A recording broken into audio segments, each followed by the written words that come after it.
ত্রিপুরা সরকারের কাছে এবং এই রাজ্যের মানুষের কাছে, যারা বিজেপির বিধায়ক আছে বা বিজেপি নেতা মন্ত্রীরা আছে, যারা এই রাজ্যের নামদারি হিন্দু ব্যবসায়ী আছে, মানে হিন্দু ধর্ম ব্যবসায়ী যারা আছে, যারা জাতির নামে ধর্ম নিয়ে ব্যবসা করে, যারা ধর্ম নিয়ে ব্যবসা করে, যারা জাতি নিয়ে ব্যবসা করে, তাদের কাছে আমার একটা অনুরোধ, বাংলাদেশের যত হিন্দু আছে তাদেরকে এই রাজ্যে নিয়ে আইয়েন।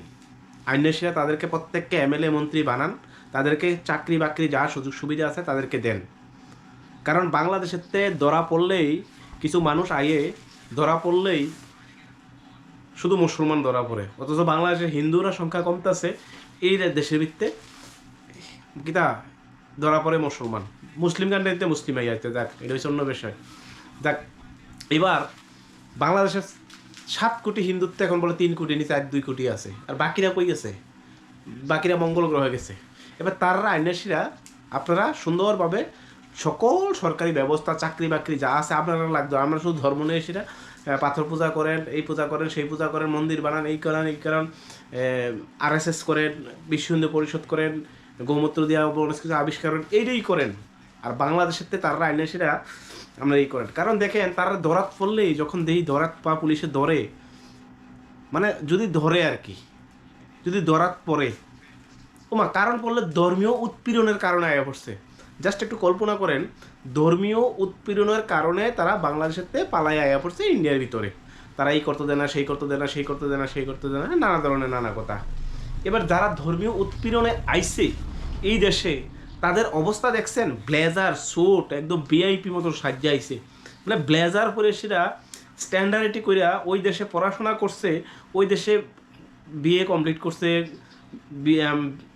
হায়ার সেকেন্ডারি কমপ্লিট করছে, 12-15 বছর থাকছে, তারপরে ব্লেজার পরে সেটা ট্রাই লাগায়, ঘড়ি লাগায়, সেটা আইয়ে যখন ধরাত পরে ধর্মীয় উৎপীড়নের কারণে আইছে। একটা মানুষ কি ধর্মীয় উৎপীড়নের কারণে এই অবস্থা নিয়ে সেটা দেশের মধ্যে অন্য দেশে আইতে পারে? জাস্ট একটু কল্পনা করেন, মানে ভাবতে অবাক লাগে আর কি। তো আমার কোন অনুরোধ যে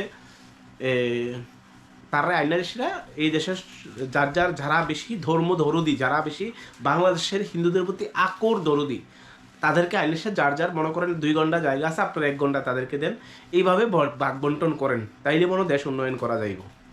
ঠিক আছে? আর আরেকটা কথা, আপনারা যারা স্বপ্ন দেখেন যে মুসলিম মুক্ত ভারত করবেন না, মুসলমানকে শেষ করবেন, এমন ধরনের চিন্তা ধারণা রাখেন, দেখেন কোনো ধর্মই, যেই ধর্ম মনে করেন যেই ধর্মের কোনো অস্তিত্ব নাই, যেই ধর্মের কোনো ঠিক নেই, যেই ধর্ম হোক তার অস্তিত্ব থাকে না, সে এমনিই জায়গা। পৃথিবীর ইতিহাসে আরও অনেক ধর্ম আইছে, আরও অনেক ধর্ম গেছে, মানুষ পালন করতে গেছে, যেই ধর্মগুলি মানুষ নিচে এগুলি থাকবো।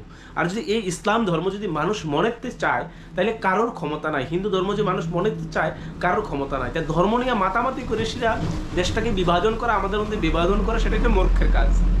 কারণ মূর্খরাই সবসময় ধর্ম উগ্র ধর্মীয়বাদী দেখায়, সেটাই। আর এটা আমাদেরকে বোকা বানানো এক নতুন পন্থা। এগুলো সবাই সচেতন থাকাই দরকার।